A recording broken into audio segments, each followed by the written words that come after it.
I should have known something was wrong when my cousin Marcus spent 20 minutes explaining why Arthur and Denise wouldn't be at his wedding. He kept adjusting his collar, looking past my shoulder at the catering setup, saying things like, "They totally understand," and "It's just easier this way." People who tell the truth don't need that many words. Before we dive deeper into this story, I have one small request. Please subscribe, drop a like, comment, and hit that hype button to boost this channel so more people can discover these incredible Reddit stories. The reception was in one of those suburban event spaces that tries too hard, string lights wrapped around fake birch trees, a photographer with 3 different cameras, an open bar that would bankrupt most couples, but Marcus's fiancée had family money. Quinn stood near the gift table, looking uncomfortable in his suit, checking his phone every 30 seconds. Julian worked the room like he was born to it, shaking hands with uncles and making small talk with distant relatives who only surfaced for weddings and funerals. I was nursing a bourbon when I saw them. Arthur came through the main entrance first, scanning the crowd with that expression he wore when he walked into job sites. Ownership without the paperwork to back it up. Denise followed half a step behind, wearing a navy dress that probably cost more than my monthly rent. And there, catching the string lights just right, was my mother's sapphire pendant. I'd seen that necklace in photographs, my mother wearing it at her own wedding, at my christening, at every milestone Arthur hadn't bothered to document after she passed. It disappeared from the house 16 months ago. Denise said she'd donated a box of old jewelry to charity, said she thought we wouldn't mind. Said a lot of things, actually, while Arthur nodded along like she was reading the weather report. Quinn noticed them second. His jaw tightened, that muscle near his ear jumping the way it did when he was deciding whether to speak or walk away. He usually walked. Julian spotted them third, and his smile didn't falter, but his eyes found mine across the room, asking a question I didn't have an answer for yet. Marcus materialized beside me, drink in hand, face red. "I don't know how they—" "It's your wedding," I said. "Not the time." But it was the time, wasn't it? It had been the time for years, decades maybe, and I'd kept telling myself there would be a better moment, a clearer sign, a situation where the math worked out and the evidence lined up and everyone would have to admit what they'd been pretending not to see. Arthur spotted me and smiled. That same smile he'd used when he'd explained why my tuition payment was late sophomore year, why Quinn's name wasn't on the new company letterhead despite him running operations for 6 years, why Julian's client relationships were team efforts, even though Arthur couldn't tell you the name of a single project manager without checking his notes. They crossed the room in that synchronized way long-married couples develop, navigating around dancing relatives and cocktail tables. Denise touched the pendant absently, the way people touch things they believe they own. "Silas," Arthur said, extending his hand. "Good to see you." I looked at his hand, looked at his face, looked at Denise's carefully neutral expression. My cousin Marcus had backed away slowly, abandoning ship. "That's an interesting necklace," I said. Denise's fingers stopped moving. "This old thing? I've had it forever." 16 months, I said. "You've had it 16 months, which isn't forever unless you're counting in geological time, and I don't think you are." Arthur's smile thinned. "Let's not do this here." "You're right. Let's not. Let's go back to the part where you promised Marcus you wouldn't come, or the part where you're wearing stolen jewelry to a family wedding, or, and this is my personal favorite, the part where you think showing up anyway makes you the reasonable one." People were starting to look. Quinn had moved closer, positioning himself at an angle I recognized from childhood, ready to intercept, ready to extract, ready to clean up whatever mess was about to happen. "I think," Arthur said slowly, "that you're making a scene." I set my bourbon down on the nearest table. The photographer had stopped shooting candids and was watching us with the intensity of someone who smelled drama and wasn't sure whether to document it or pretend not to notice. "Do you remember," I said, keeping my voice level, "when you told me the tuition payment was delayed because of a client dispute, spring semester, junior year? I had to take out an emergency loan at 8% interest." Arthur's face did something complicated. "That was a difficult quarter. Client paid on time. I checked. You showed me the wrong invoice number, and I was 21, so I believed you." I paused.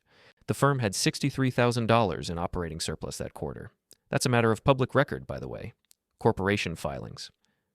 Denise touched Arthur's arm. "We should probably—" "When my mother's jewelry went missing," I continued, "you said you donated it. Both of you. So you stood in the kitchen, Denise, and you cried about how hard it was to let go of her things. You hugged me. You said you understood how painful it must be." "I don't have to listen to this," Denise said. "You're at a wedding you promised not to attend, wearing a stolen necklace, talking to someone whose education you sabotaged. I think you absolutely have to listen to this." Julian had drifted closer now, along with 2 of our uncles and a handful of cousins. The photographer had definitely chosen to document it. I could see the camera coming up, the lens adjusting.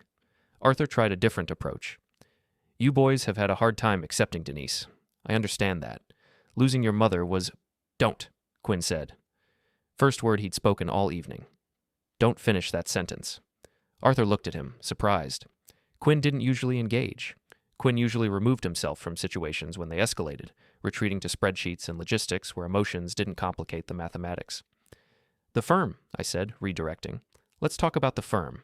Quinn runs operations, has for 6 years. His name appeared on exactly 0 partnership documents when you restructured last year. Julian manages client relationships for our 10 biggest accounts. He's listed as junior associate in company materials. I run structural analysis for every commercial project we've taken on since 2019. My title is consulting engineer. No partnership track, no equity stake, no profit sharing." "Business decisions," Arthur said. "This isn't the place—" "Your sons built half your company," I said. "You paid us like interns and told us it was character building. You restructured to cut us out permanently and called it strategic planning. And when we asked questions, Denise said we were being ungrateful." Someone gasped, probably an aunt. Definitely someone who'd been telling us for years to be patient, to be understanding, to remember that Arthur was doing his best. Arthur reached for me. I don't know if he meant to hug me or grab my arm or just make some paternal gesture that would play well for the audience, but I moved first. I stepped onto my chair, then onto the table. The photographer's flash went off twice. I was above everyone now, looking down at Arthur's upturned face, at Denise's frozen expression, at the crowd of relatives who'd spent years telling us to keep quiet and keep trying and keep pretending everything was normal. "The partnership is dissolved," I said. My voice carried better than I expected. The DJ had stopped the music. "Effective immediately. Quinn and I are withdrawing from all active projects. Julian is removing his name from client accounts. Arthur can explain to his associates why 3 engineers just walked out of a 12-person firm 3 weeks before the Riverside Mall deadline." "You can't," Arthur said, but he sounded uncertain now. "I can. We all can. Our contracts have a 30-day dissolution clause that you wrote yourself back in 2016 when you thought it protected you. It doesn't. It protects us. Quinn's already filed the paperwork. We're copied on shared accounts. We're done." "This is insane," Denise said. She'd found her voice again, sharper now, with that edge she used when she wanted people to think we were being hysterical. Over a misunderstanding about jewelry. "The jewelry is theft," I said. "The tuition was fraud. The partnership restructuring was betrayal. The last 15 years were practice. I'm a slow learner, but I eventually catch on." Arthur's face was red now, that dangerous red that meant he was deciding whether to yell or retreat. He chose retreat. He always did when there were witnesses. "We'll discuss this Monday," he said. "No," I said, "we won't." I climbed down from the table. The room was silent except for the air conditioning and someone's nervous cough. Quinn and Julian were already moving toward the exit. I followed them, walking past Arthur and Denise, past Marcus, who looked somewhere between relieved and horrified, past the photographer who was definitely going to sell these photos to someone. The parking lot air hit cold after the overheated reception hall. Quinn was breathing hard, hands in his pockets. Julian was staring at the sky like he expected answers to appear in the streetlights. "That was probably the worst possible way to handle that," Quinn said finally. "Probably," I agreed. "No going back now." "No." Julian pulled out his phone. "I'm texting the client list, everyone I've worked with personally. Just a heads up that there might be some turbulence." "They'll follow you," I said. "Maybe." We stood there for a while, 3 brothers in a parking lot, listening to muffled music from the wedding we'd just ruined. Inside, people were probably talking, making excuses, deciding whose side to take, choosing comfort over truth the way they always had. My phone buzzed, a text from Marcus. "What the hell, man?" Another from an uncle. "Family meeting tomorrow," another from a cousin. "You made your point." I turned my phone off. Quinn and Julian did the same. "We should go," Quinn said. "Yeah," I said. But none of us moved. Not yet. Because leaving meant starting something we couldn't stop, and staying meant going back to a room full of people who'd watched us get stepped on for years and called it family dynamics. Julian broke first. He walked to his car, keys already out. Quinn followed. I took one last look at the reception hall, at the string lights and the fake birch trees and the life we were walking away from. Then I got in my car and drove. The call started before I made it home. I let them ring through to voicemail, Arthur twice, Denise once, 3 different aunts whose names I had to check because we only spoke at weddings and holidays. My phone vibrated against the cup holder like an angry wasp trapped in a jar. Quinn texted around midnight. 17 messages. Not reading them. Julian at 1 a.m. Mom's side of the family wants a conference call. Told them no. I poured myself a drink I didn't finish and sat in my apartment watching headlights sweep across the ceiling. The thing about burning bridges is that everyone assumes you did it in a moment of emotional instability. They wait for you to cool down, to realize your mistake, to come crawling back with apologies. They don't consider that maybe you've been planning the fire for years and only just found the matches. Sunday morning brought a group text from my Uncle Robert. He'd always been the family mediator, the one who smoothed over arguments at Thanksgiving and suggested everyone take a breath and remember what really mattered. His message was 3 paragraphs long, heavy on words like perspective and healing and communication breakdown. He didn't mention the stolen jewelry, didn't mention the restructured partnership, didn't mention any of the specific things I'd said at the wedding because acknowledging specifics meant taking sides. I deleted it without responding. Quinn called around 9. You see Robert's text? Yeah. He wants us to meet with Arthur, neutral ground, just talk it out. No. That's what I told him. A pause. He said we're being cruel. I laughed. Couldn't help it. Cruel. His exact word. Said Arthur's devastated. Said Denise is hurt. Said we embarrassed them in front of the whole family. Good. Robert's never going to forgive us for this, you know. Half the family won't. I know. Quinn was quiet for a moment. I could hear him breathing, could picture him in his kitchen with coffee he'd made too strong, staring at his laptop screen where he probably had spreadsheets open already. Quinn processed emotions through data. Always had. I pulled the project files, he said finally. The ones I'm primary on. Backed them up to personal drives. If Arthur tries to lock us out of company systems, he's going to realize pretty quickly that we're the only ones who know where half the documentation lives. He'll figure it out eventually. Maybe, but it'll take him months. And the Riverside Mall project? That's due for structural review in 3 weeks. I'm the only one who knows the load calculations. He can't file without me. He'll hire someone? Not fast enough. Not someone he trusts. And definitely not someone who'll work for what he wants to pay. Quinn's voice had that edge it got when he was running numbers in his head, calculating outcomes. He's going to panic. He was right. Arthur hated panic. Hated anything that made him look incompetent or unprepared. The firm was his identity, the thing he introduced himself with at parties, the legacy he talked about building. Without us, it was just an office and a logo and a man who'd relied on his sons to make him look competent for the better part of a decade.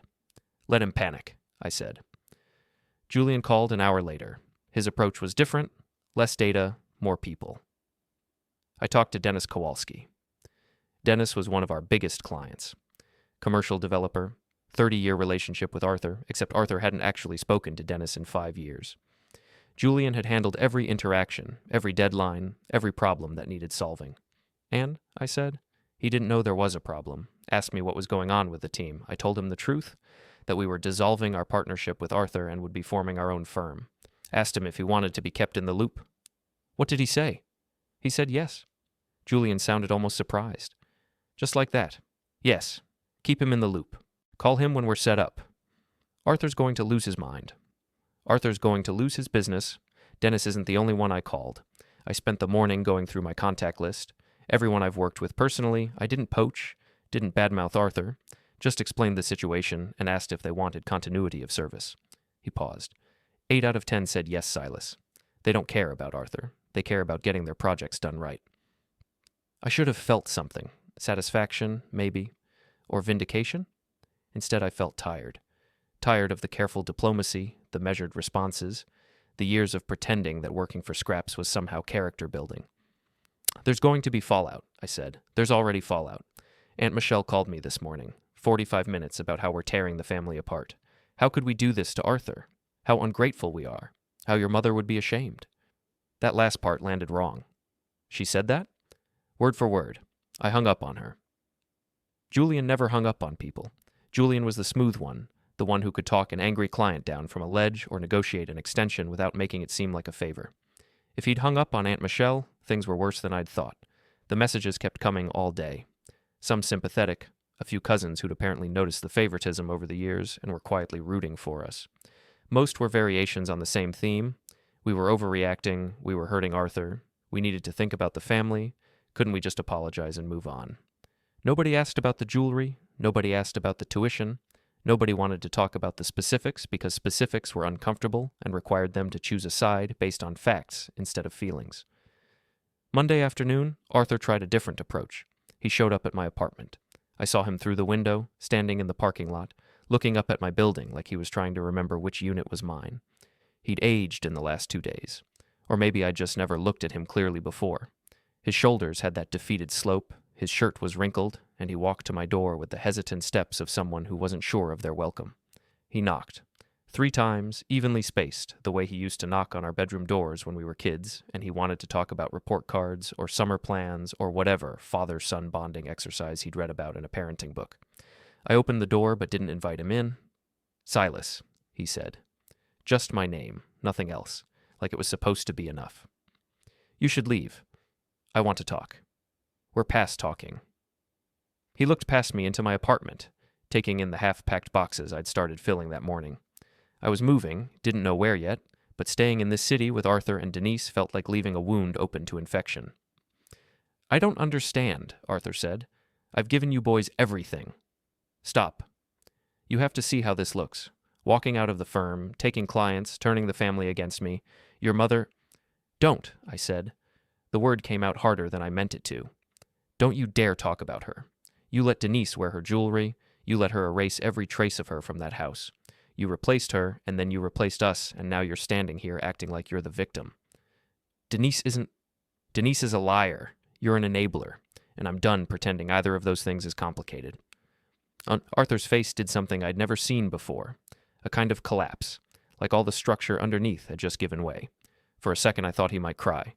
Instead he steadied himself against the doorframe.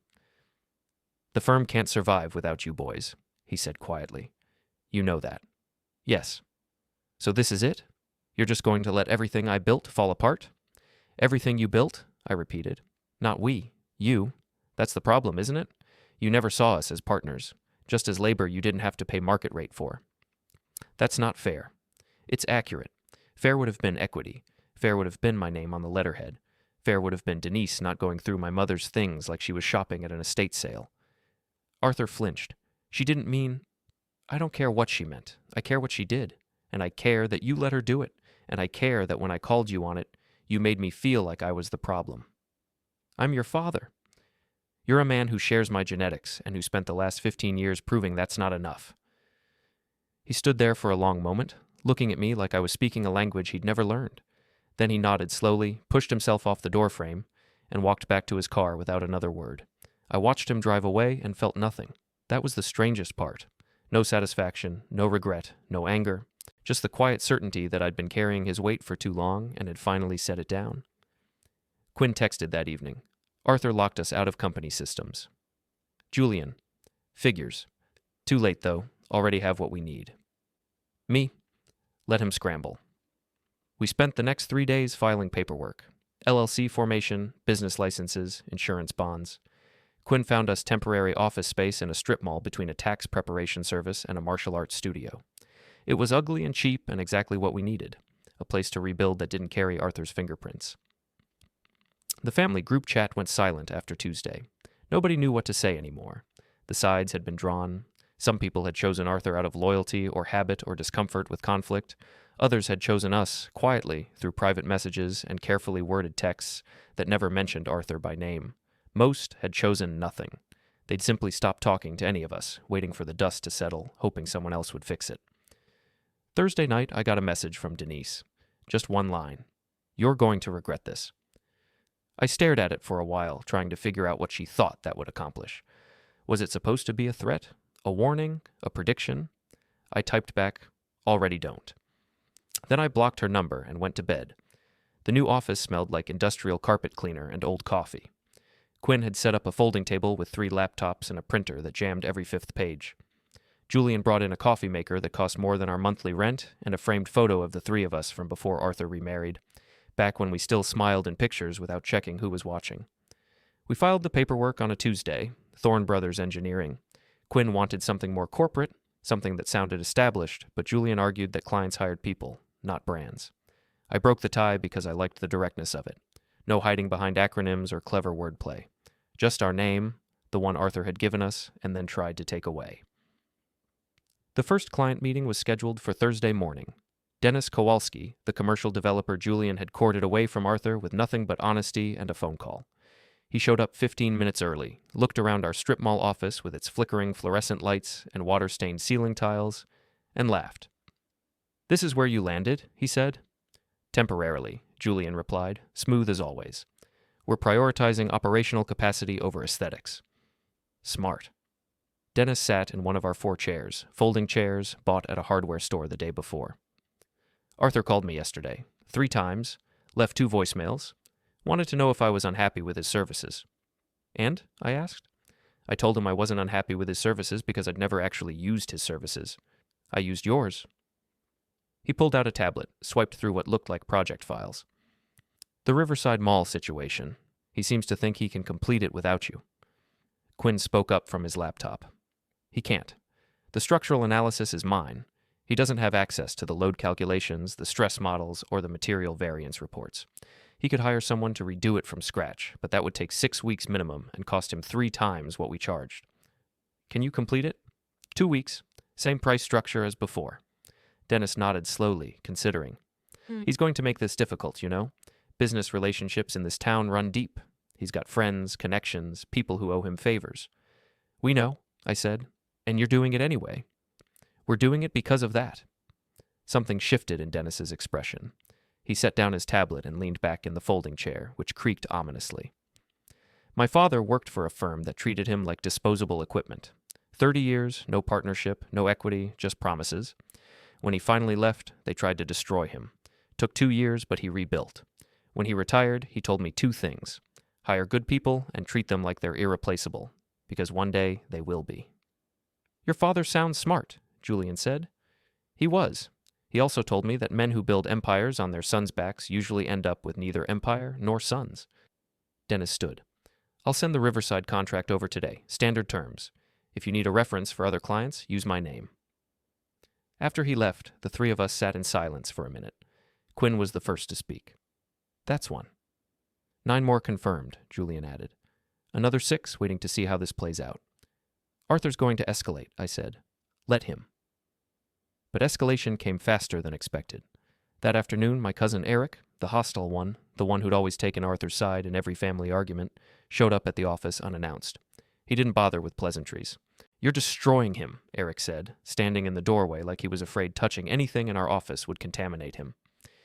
"Come in or leave," Quinn said without looking up from his screen. "Don't stand there letting the AC out." Eric stepped inside and closed the door.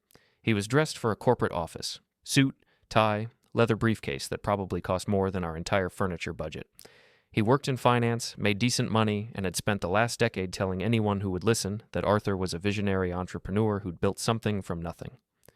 "The firm is collapsing," Eric continued. "Clients are bailing, projects are stalling. Arthur had to let 2 people go last week." "That's not our problem," I said. "It's family." "So are we. That didn't stop him from cutting us out of the partnership." Eric's jaw tightened. "That was a business decision." "This is a business decision, too. We're just better at it." "You're being vindictive."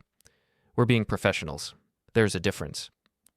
He turned to Julian, maybe hoping for sympathy. Julian had always been the diplomatic one, the one who smoothed over conflicts and found middle ground. But Julian just shook his head. "Don't," Julian said. "Don't try to play us against each other. We're not doing the family fracture routine. We're not having separate conversations where you convince one of us to break ranks. We're united on this. If that makes you uncomfortable, you can leave." "Denise is worried about Arthur's health," Eric tried. "The stress—" "Should have thought about that before she stole our mother's jewelry," Quinn said, still not looking up. "Should have thought about it before they restructured the partnership to exclude us. Should have thought about it before they spent 15 years treating us like unpaid labor." "You don't know what you're talking about." Now Quinn did look up. His expression was flat, emotionless, the one he wore when he was done pretending to care about social niceties. "I know exactly what I'm talking about. I have spreadsheets, revenue reports, payroll records, distribution of equity, client acquisition data. Want me to walk you through the numbers?" Because I can show you, line by line, exactly how Arthur and Denise profited from our work while paying us a fraction of market rate and promising us partnership tracks that never materialized. Eric's face had gone red. He's your father. That's a biological fact, I said, not a moral shield. The family thinks we should shut up and take it because acknowledging the truth would make everyone uncomfortable. The family wants peace more than they want justice. The family has decided that Arthur's feelings matter more than our stolen time, stolen money, and stolen inheritance. I stood up, crossed to where Eric was standing. The family can go to the next wedding and pretend everything's fine. We're done pretending. Eric stared at me for a long moment. You used to be reasonable. I used to be quiet. There's a difference. He left without another word. The door slammed hard enough to rattle the cheap frame. That's going to get back to Arthur within the hour, Julian observed. Good, I said. The confrontation I'd been expecting came 3 days later, at a job site. We'd picked up a small commercial renovation, nothing fancy, just a restaurant conversion that needed structural assessment before the owner could proceed with permits. I was taking measurements in what would eventually be the dining room when Arthur walked in. He shouldn't have been there, had no reason to be there. This wasn't his project, wasn't his client, wasn't even his part of town, but there he was. Hard hat and clipboard like he belonged, looking around the space with proprietary interest. Silas, he said when he spotted me. I continued measuring, wrote down numbers, checked them twice. We need to talk. No, we don't. The firm is falling apart. Your firm, not mine anymore. He crossed the room, stepping over construction debris and around exposed beams. When he got close enough, he grabbed my arm. Not hard, not violent, just that grip fathers use when they want their sons to stop and listen and take them seriously. I looked down at his hand, looked up at his face, didn't move. Let go, I said quietly. Not until you hear me out. There were workers around, contractors, electricians, the site foreman. All of them had stopped what they were doing, watching this play out with the uncomfortable fascination people have for family drama that isn't theirs. Let go, I repeated. Arthur's grip tightened slightly. You're taking food off my table. You're destroying everything I built. You're turning clients against me, spreading lies. I leaned in close, so close I could smell the coffee on his breath and see the burst capillaries around his nose. When I spoke, my voice was low enough that only he could hear. If you don't let go of my arm in the next 3 seconds, I'm going to explain to everyone in this room exactly why we left the firm. I'm going to tell them about the jewelry, about the tuition, about the partnership restructuring. I'm going to detail every lie Denise told and every time you backed her up. And I'm going to do it loud enough that the foreman hears it, the electricians hear it, the contractors hear it, and by tomorrow, every tradesperson in this city will know exactly what kind of man you are. Arthur's hand loosened, dropped away. You wouldn't, he said. Try me. We stood there, inches apart, neither of us moving. The construction noise had completely stopped now. Everyone was watching openly, no pretense of work anymore. I gave you everything, Arthur said, but his voice had lost its conviction. You gave me a job and called it generosity. You gave me responsibility and called it opportunity. You gave me just enough to keep me loyal and not enough to make me independent. That's not everything. That's barely anything. I'm your father. You keep saying that like it means something. Arthur's face did that collapsing thing again. That structural failure I'd seen at my apartment. But this time he didn't steady himself. This time he just took a step back, then another, then turned and walked out of the building without another word. The foreman approached once Arthur was gone. That your old man? Biologically, I said. Seemed upset. He'll get over it. Or he won't. Either way, it's not my problem anymore. I went back to measuring. After a minute, the construction noise resumed. The electricians returned to their wiring, the contractors to their demolition. Life continued because life always continued, regardless of personal drama or family fractures or fathers who couldn't understand why their sons finally stopped tolerating abuse. Quinn texted that evening, heard about the job site. Me, news travels fast.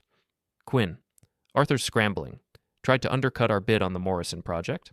Client called to verify, asked if there was bad faith between us. Me, what did you tell them?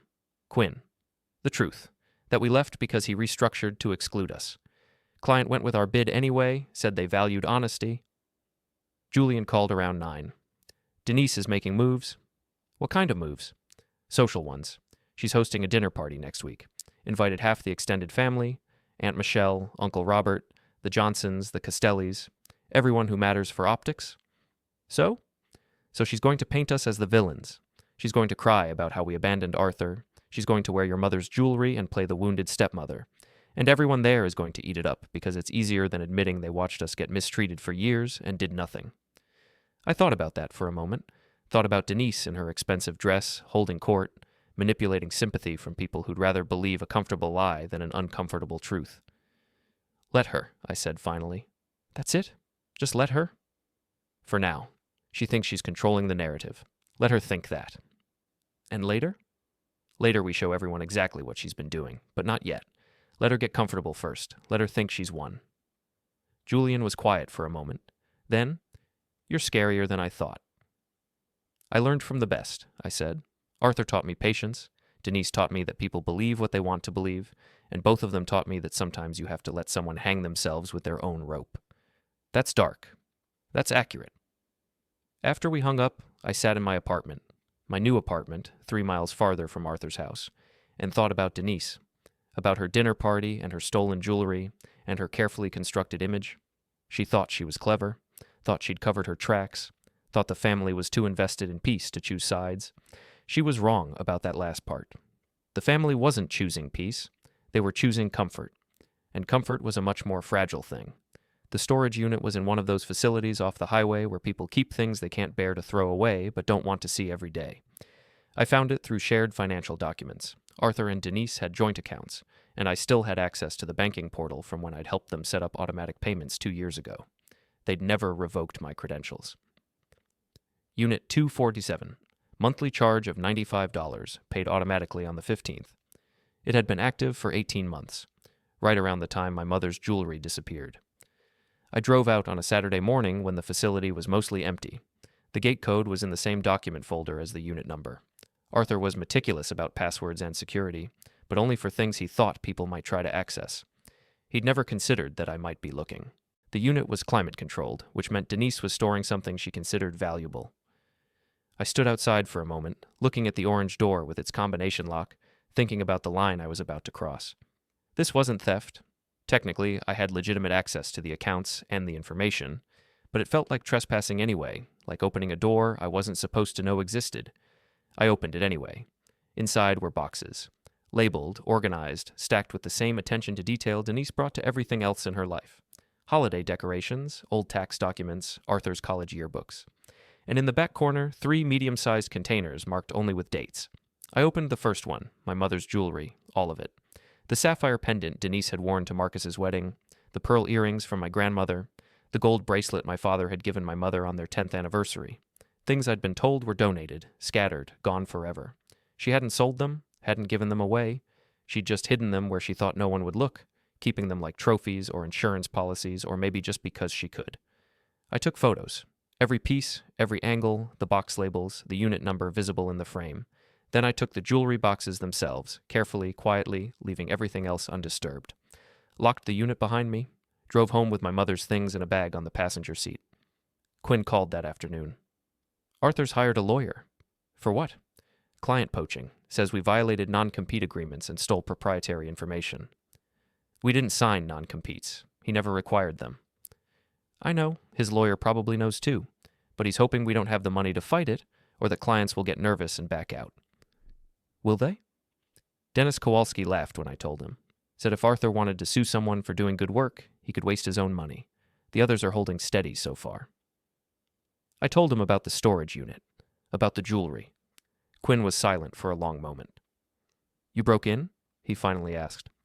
I used legitimate access credentials to visit a storage facility I'm legally authorized to know about. Nothing was forced, nothing was damaged.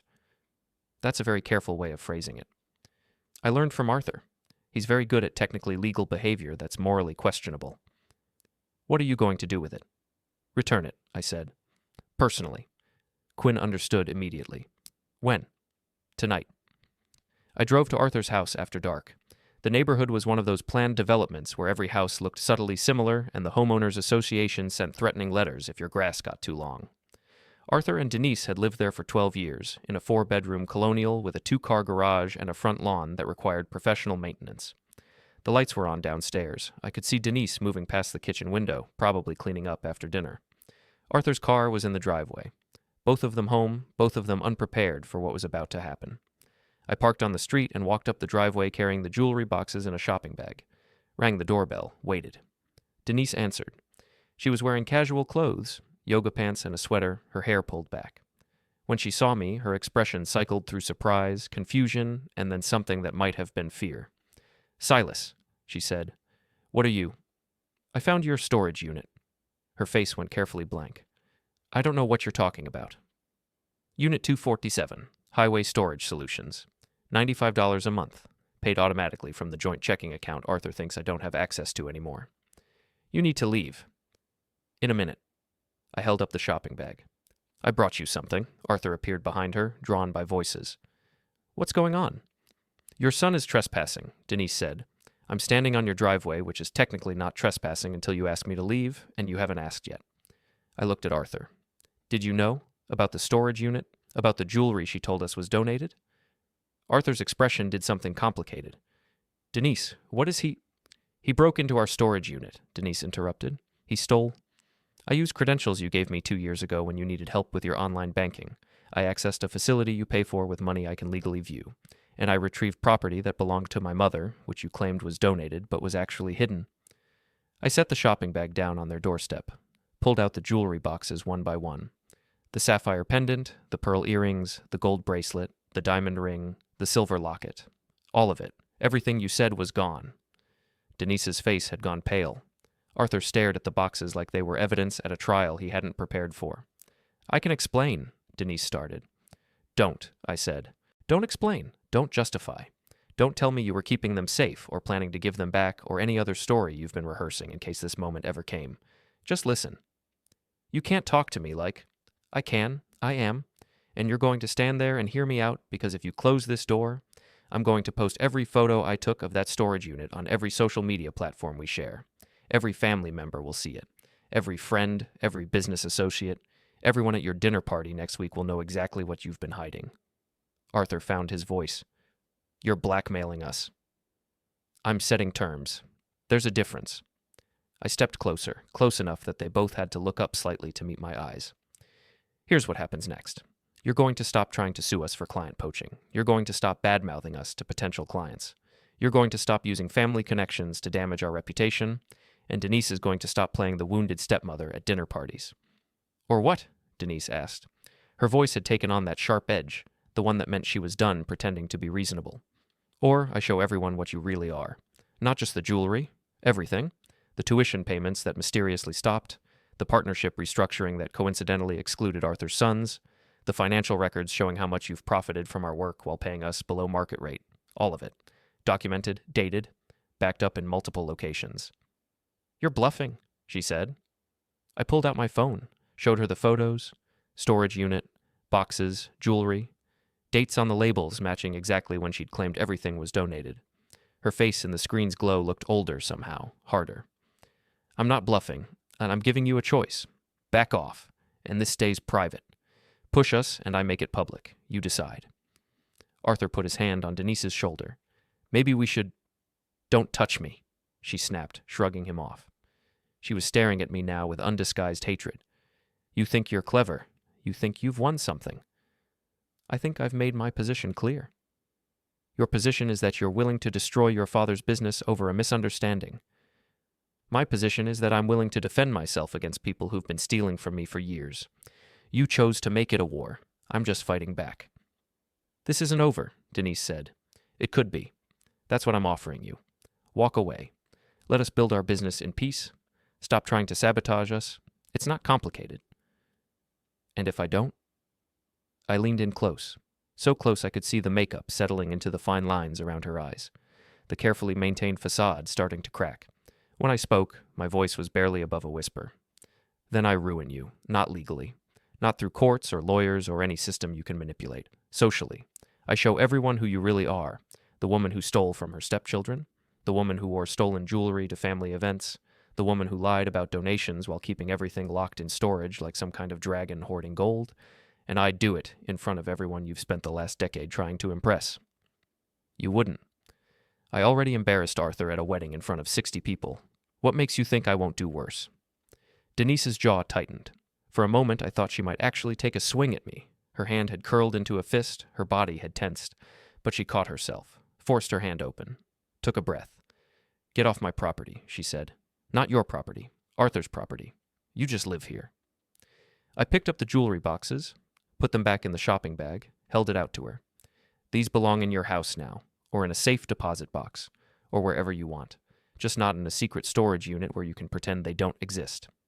She didn't take the bag. Arthur reached around her and grabbed it, his movements stiff and awkward.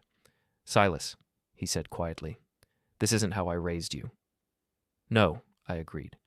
"You raised me to be quiet and grateful and compliant, to accept scraps and call them opportunity, to let you and Denise walk all over me while pretending it was character building. This is how I raised myself, after I realized your way wasn't working." I walked back to my car. Behind me, I heard their door close. Not slam. They had too much self-control for that. Just a firm, final sound that said this conversation was over, but nothing was resolved. I sat in my car for a minute, hands on the wheel, engine off. My heart was racing. I'd threatened them. Actually threatened them with exposure and social destruction and every manipulative tactic they'd used on us for years. It should have felt good. It should have felt like justice. Instead, it just felt necessary. Like chemotherapy or amputation or any other brutal treatment that damages healthy tissue to eliminate what's malignant. Quinn texted, "How did it go?" Me. "She's going to escalate." Quinn. "You sure?" Me. "Positive." Julian called a minute later. Quinn says Denise is going to escalate. "She is." "How do you know?" "Because I would. If someone had me cornered like that, if someone had proof of everything I'd been hiding, I wouldn't back down. I'd double down. I'd find a way to strike first, strike hard, make them regret ever challenging me." "That's a little disturbing, Silas. That's realistic. Denise isn't going to accept being exposed. She's going to try to control the narrative before we can." "How?" I thought about the dinner party, about the guest list Julian had mentioned, about Denise's carefully cultivated image and the family members who'd rather believe her lies than face uncomfortable truths. "The dinner party," I said. "Next week. She's going to make her move there." "Should we?" "Let her. Let her think she's in control. Let her gather everyone together and try to poison the well. Then we show up with proof. We weren't invited. We will be. Because not inviting us makes it look like she's hiding something. She'll send invitations tomorrow, probably through Aunt Michelle. She'll frame it as an olive branch. A chance to reconcile. And we go? We go. We let her make her case. And then we make ours." Julian was quiet for a moment. "You're really committed to this scorched earth approach, aren't you?" "I'm committed to making sure they can't do this to anyone else, to making sure the family knows exactly who they've been defending all these years, to making sure Denise understands that stealing from us and lying about it has consequences." "Okay," Julian said. "Okay. We do it your way." After we hung up, I started the car and drove home. The streets were empty, the house is dark. Somewhere behind me, Arthur and Denise were probably arguing about what to do next, about whether to back down or push forward, about whether I was bluffing or serious.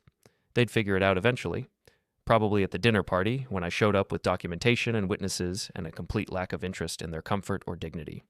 I'd spent 15 years making myself small to fit into their version of family, making myself quiet to avoid confrontation, making myself useful so they'd value me. I was done making myself anything but heard. The invitation came through Aunt Michelle, exactly as I'd predicted, a carefully worded email about family healing and open dialogue and how Arthur and Denise wanted to address recent tensions in a constructive environment. The dinner was at the Grandview Hotel, their nicest ballroom, Friday night at 7, cocktail attire requested. Denise had chosen the venue strategically. Not their home where things could get messy and private, but a public space where everyone would be expected to maintain decorum. She was counting on social pressure to keep us compliant, to keep us from making a scene in front of business associates and extended family. She'd miscalculated. Quinn showed up at my apartment Thursday night with a laptop and a portable projector. "I pulled everything," he said, setting up on my kitchen table. Financial records from the firm, payroll history, partnership documents, the emails about the restructuring, the text messages where Denise told Arthur to delay your tuition payment. "You have texts?" She sent them from Arthur's phone. He gave me access to his cloud backup 3 years ago when he needed help recovering contacts. Never revoked it. Quinn's smile was grim. "They've been sloppy, arrogant. They never thought we'd actually fight back." Julian arrived an hour later with printed documentation, Client lists, project records, testimonials from people who'd worked with us versus people who'd worked with Arthur. He'd organized everything into folders, color-coded and indexed like he was presenting evidence at trial. "This feels extreme," Julian said, but he didn't sound uncertain. He sounded focused. "Ready?" "It is extreme," I agreed. "That's the point. They've spent 15 years being subtle, taking a little here, manipulating a little there, always just below the threshold where someone might call them out. We're going above the threshold, way above." "The family's going to hate us for this," Quinn observed. "Some of them already do. The rest will choose sides based on who makes them more comfortable. We can't control that. So why bother? Because they need to know. Not think, not suspect. No. Denise has been playing the victim, and Arthur's been playing the confused father, and everyone's been buying it because the alternative is admitting they watched us get exploited for years and did nothing." I looked at both of them. After tomorrow, they can't claim ignorance anymore. We spent the next 2 hours rehearsing. Who would say what, when to present which documents, how to respond to interruptions. Quinn wanted to lead with financial data, hard numbers that couldn't be disputed. Julian thought we should start with client testimonials, show how Arthur's reputation was built on our work. I argued for the personal angle first, the jewelry and the tuition, because people responded to emotional narratives before they processed statistics. We compromised. Julian would open with a timeline, Quinn would follow with financial proof, I would close with the jewelry and what it represented. Friday evening came with unseasonable cold and the threat of rain. I dressed carefully, suit, tie, the watch my mother had given me for college graduation. Quinn wore his interview outfit, the one he saved for client meetings. Julian looked like he'd stepped out of a catalog, perfectly pressed and professionally neutral. We arrived separately. Julian first, blending into the cocktail hour. Quinn 10 minutes later, positioning himself near the projector setup we'd arranged with the hotel staff. Just a standard AV rental, nothing suspicious. I came last, right as dinner was being announced. The ballroom was exactly what Denise would choose, elegant, expensive, with round tables covered in white linen and centerpieces that probably cost more than our monthly office rent. 60 people, maybe 70. Extended family, business associates, a few city council members Arthur cultivated for zoning approvals. Arthur and Denise held court at the center table, accepting greetings and sympathetic murmurs. Denise wore black, appropriate for the serious tone she wanted to set. Arthur looked tired, older than his 58 years, with shadows under his eyes that makeup couldn't quite hide. They saw me enter. Denise's expression flickered. Surprise, then calculation, then a forced smile. Arthur stood, probably planning some public gesture of reconciliation that would play well for the audience. I didn't give him the chance. I walked straight to our designated table where Quinn and Julian were already seated, sat down, picked up my water glass, and drank like this was any other dinner. The room had gone quiet. People were watching, whispering, wondering what would happen. Denise whispered something to Arthur. He nodded and remained standing. "I'm glad," Arthur said, his voice carrying across the ballroom, "that my sons could join us tonight. This has been a difficult time for our family, and I hope we can begin the process of healing." Polite applause, a few sympathetic murmurs, Aunt Michelle dabbing at her eyes with a napkin. Dinner was served. Salads, then some kind of chicken dish with vegetables arranged artistically.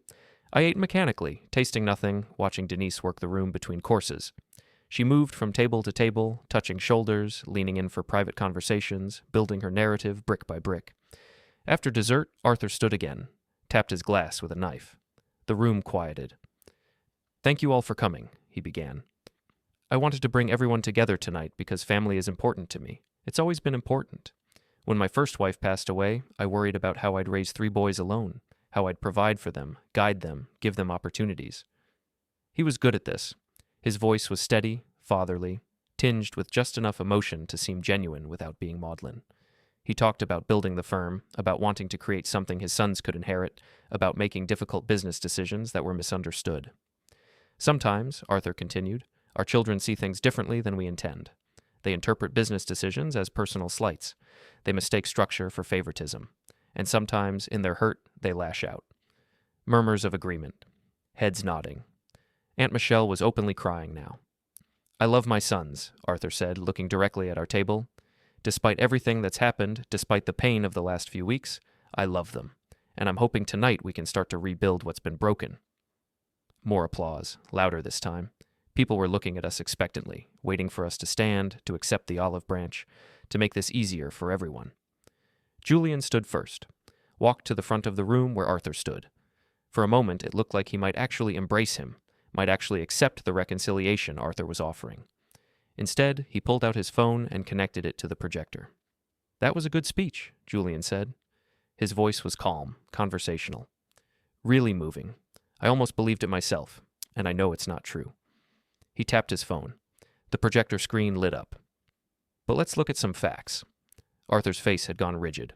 Denise was already standing, moving toward Julian like she could physically stop what was about to happen. The first image was a timeline, simple, clear, color-coded. "This is 15 years of the Thorne family firm," Julian said. Red bars are Arthur's salary. Blue is Denise's compensation after she joined the business as operations consultant, a position created specifically for her with no relevant experience required. Green is the combined compensation for Quinn, Silas, and myself. The disparity was obvious even from across the room. Red and blue bars climbing steadily upward, green bars staying flat, barely rising over inflation. "That's misleading," Arthur started. "They were entry-level." "For 6 years?" Quinn spoke up from our table.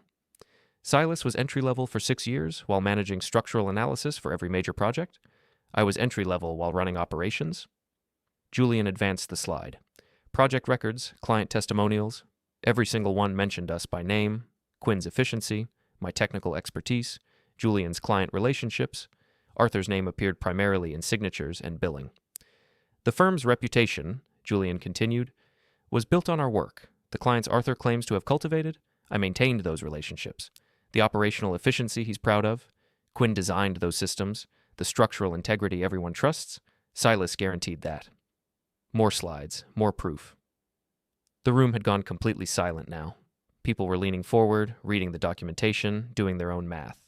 Denise tried to interrupt. "This is inappropriate."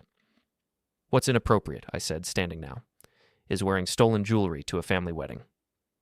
I walked to the front, took the phone from Julian, advanced to the photos I'd taken at the storage unit, the boxes labeled with dates, the jewelry arranged exactly as Denise had packed it. "These," I said, "are my mother's possessions. The ones Denise claimed were donated to charity 16 months ago. The ones she's been keeping in a storage unit she didn't think we knew about. Unit 247, Highway Storage Solutions. $95 a month, paid from the joint account." I zoomed in on the sapphire pendant. This is what Denise wore to Marcus's wedding, the wedding she and Arthur promised not to attend, the wedding where Arthur tried to hug me for the cameras while wearing my mother's necklace. Someone gasped. Multiple someones. Aunt Michelle had stopped crying. Uncle Robert was staring at the screen with an expression I couldn't quite read. "But it gets better," Quinn said, taking over, "because the jewelry is just one example. Here's Silas's tuition payment history." New slide, payment records. Regular payments for 3 semesters, then suddenly stopped. Arthur told him it was a client dispute. The clients paid on time, the firm had surplus, the money just went elsewhere. "To Denise's salary," Julian added, "which increased by exactly the amount of Silas's tuition the same month the payments stopped." "That's coincidence," Denise said, but her voice had lost its strength. "Here's the partnership restructuring," Quinn continued. "Dated 6 months ago. Created a new equity structure that specifically excluded Arthur's biological sons while including Denise as a primary partner, despite having no engineering credentials and no client relationships." "Stop," Arthur said, not loud, almost pleading. "Please stop." "Why?" I asked. "You didn't stop when you were doing it. You didn't stop when we asked questions. You didn't stop when we left the firm. You're only asking us to stop now because everyone can see what you've been doing." I advanced to the final slide. Text messages. The ones Quinn had pulled from Arthur's cloud backup. Denise telling him to delay the tuition payment. Denise suggesting they exclude us from the partnership. Denise planning how to spin our departure as us being ungrateful rather than them being exploitative. "These are from Denise to Arthur," I said. "All the strategy, all the manipulation, all the careful planning to take from us while making it look like we were the problem." The room was chaos now. People talking over each other, some angry, some confused. Aunt Michelle was arguing with Uncle Robert. Arthur's business associates were looking at him with expressions ranging from disappointment to calculation, wondering how this affected their own relationships with the firm. Arthur tried to speak. "This is all true," Quinn interrupted. "It's all true, documented, backed up. We have the originals of everything." Denise was silent now, standing frozen near the center table. Her carefully constructed narrative was disintegrating in real time, and everyone could see it happening. Then Arthur lunged. Not at me, not at Quinn or Julian. At the laptop, like he could erase everything by destroying the device. Security moved to intercept. The hotel had staff positioned around the room, standard for events this size. But I stepped forward instead of back. Stood nose to nose with my father. Didn't push him, didn't touch him. Just stood there, unmoving, while he realized what he'd been about to do in front of 70 witnesses. Go ahead, I said quietly. Make it physical. Give everyone here one more reason to believe us over you. Arthur's hands were shaking. His face had gone red, that dangerous red I'd seen before. But he didn't swing, didn't push. Just stood there breathing hard while security hovered uncertainly nearby. Behind him, Dennis Kowalski was standing, putting on his coat, walking toward the exit without a word to Arthur or Denise, then another associate, then another, a quiet exodus of business contacts deciding they didn't want to be associated with whatever this was. Arthur, one of them said as he passed, we'll talk Monday about the Riverside project. We'll talk, meaning we're pulling out. Everyone in the room understood it. Arthur watched his clients leave, watched his reputation crumble, watched everything he'd built on our work collapse because he'd never considered that we might fight back with the same ruthlessness he'd used on us. Denise finally found her voice. You've ruined him. No, I said. We've exposed him. There's a difference. I disconnected the laptop. Julian and Quinn were already at the exit. I followed them, walking past family members who couldn't meet my eyes, past empty seats where Arthur's associates had been, past Aunt Michelle, who was still crying, but for different reasons now. We left Arthur and Denise standing in their rented ballroom, surrounded by the remains of their carefully constructed lies. The rain had started by the time we reached the parking lot. Cold, steady, the kind that soaked through clothes in seconds. None of us moved to get in our cars. We just stood there, getting wet, processing what had just happened. That was worse than I expected, Julian said finally. That was necessary, Quinn corrected. That was just the beginning, I said, because Denise was right about one thing. This wasn't over. Not yet. The call came at 2 a.m, 3 days after the dinner. Arthur's voice on the other end, rough and unfamiliar. We need to talk. Tonight. My house.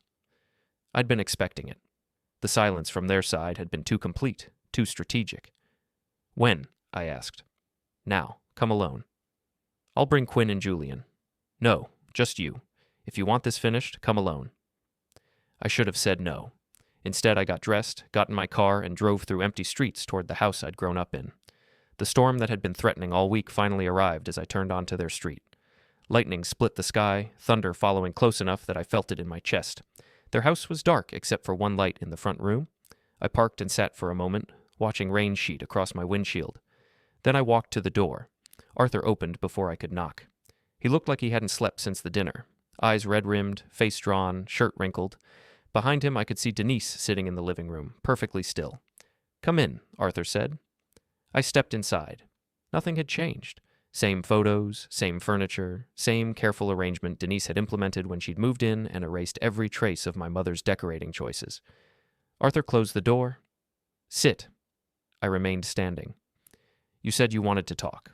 Talk. Denise stood, moved to Arthur's side. United front, 2 against 1. Exactly the dynamic they'd maintained for 15 years. That display at the hotel cost us everything, Denise said, her voice tight. 4 clients pulled their contracts. Arthur's reputation in this city is destroyed. That's not my problem. It's your doing. It's the consequence of your actions. I just made sure people knew what those actions were. Arthur cleared his throat. We're willing to offer a settlement, a formal one. You and your brothers get equity, retroactive compensation, and we stop the legal challenges. In exchange, you sign a non-disclosure agreement. What happened at the hotel stays at the hotel? I looked at him for a long moment. You think you can buy silence. I think we can reach an agreement that benefits everyone. I don't want your money. Then what do you want? Denise's voice had an edge now. You've humiliated us, destroyed Arthur's business, turned the family against us. What more is there? I want you to understand what you did. We understand perfectly. You're angry about business decisions. Stop. Stop calling it business decisions. You stole from us. You lied to us. You manipulated us. And when we finally pushed back, you tried to make us the villains. You are the villains, Denise said. You abandoned your father when he needed you. You took his clients, sabotaged his firm, humiliated him publicly. That's accountability, something you've avoided your entire marriage. Thunder cracked overhead. The lights flickered once, twice, then went out completely. Emergency lighting kicked in somewhere, but the main house went dark. Perfect, Denise muttered, moving toward the kitchen. The storm must have knocked out the transformer. We stood in semi-darkness. Arthur's face was barely visible in the dim glow from streetlights filtering through curtains. I gave you everything, he said again. You gave me work and called it opportunity. You took from me and called it family. None of that is everything. I'm your father. Biologically. I moved closer. But you stopped being my father the day you let Denise go through my mother's things and claim them as her own. You stopped being my father every single time you asked us to accept less than we deserved because it was easier than standing up to her. Denise returned with a flashlight, the beam cutting harsh shadows. You're not the victim here, Silas. You're a grown man who couldn't handle normal family dynamics. Normal family dynamics? Is that what you call theft, fraud, systematic exploitation? I call it you being dramatic about business decisions you didn't understand. I understood them perfectly. I'm an engineer. I understand systems. And you built a system designed to extract maximum value from us while paying minimum cost. You did it deliberately, you did it consistently, and you did it while telling us we should be grateful. Lightning flashed. In that brief illumination, I saw Arthur's face completely. The fear there, the recognition that this wasn't going to end the way he'd planned. I could have done worse, I continued. I could have gone to the state licensing board about the forged signatures on permit applications. I could have reported the tax irregularities. I could have contacted every client you ever had. I didn't, because I wanted you to have time to understand what was happening. What else are you planning? Denise's voice had lost its edge. Now she just sounded tired. Nothing. I'm done. This conversation, right here, is the last time we speak. After tonight, you're not my family anymore. You're just people I used to know. People who hurt me and got exposed for it. That's the final revenge, Denise. Not the business failure or the lost reputation. It's that you don't matter to me anymore. Arthur moved suddenly toward a chair. He sat down heavily, like his legs wouldn't hold him anymore. In the flashlight beam, I could see his hands shaking. I didn't mean for it to go this way, he said. I thought I was building something, a new family. I thought you boys would adjust, would accept her. You were trying to replace her, and you chose wrong every single time it mattered. Thunder shook the house. The storm was directly overhead now. Through the windows, I could see trees bending in the wind, rain hitting the glass in waves. Denise sat down beside Arthur, not touching him, just near him. So, what happens tomorrow? Arthur asked. Do we just exist in the same town, never speaking? That's exactly what happens. You rebuild or you don't. None of it is my concern anymore. I moved toward the door. My hand was on the knob when Denise spoke again. You'll regret this. Eventually. I turned back one last time. I threw away people who were hurting me, and the only thing I regret is not doing it sooner. I opened the door. The storm hit me immediately, rain soaking through my clothes. Behind me I heard Arthur say something, but the wind took his words away. I walked to my car without looking back. Got in, started the engine, drove away through streets turned to rivers. In my rearview mirror, their house got smaller, the single light diminishing until it was just another point in the darkness. Then I turned a corner, and it disappeared. My phone buzzed. Then Quinn. Where are you? Me? Heading home. It's over. Lightning struck close enough that I saw it hit a transformer 2 blocks over. Sparks, then darkness spreading through the neighborhood. I thought about Arthur slumped in his chair, Denise beside him, both of them finally understanding that control was temporary and consequences were permanent. I thought about Quinn and Julian building something better. I thought about my mother's jewelry, safely returned. The storm raged on. I drove through it, heading toward whatever came next, leaving behind the people who'd thought family meant ownership and loyalty meant silence. Behind me, in a dark house on a flooded street, my father sat with his mistakes. Ahead of me was mourning and work and a business we'd built from nothing. I chose ahead.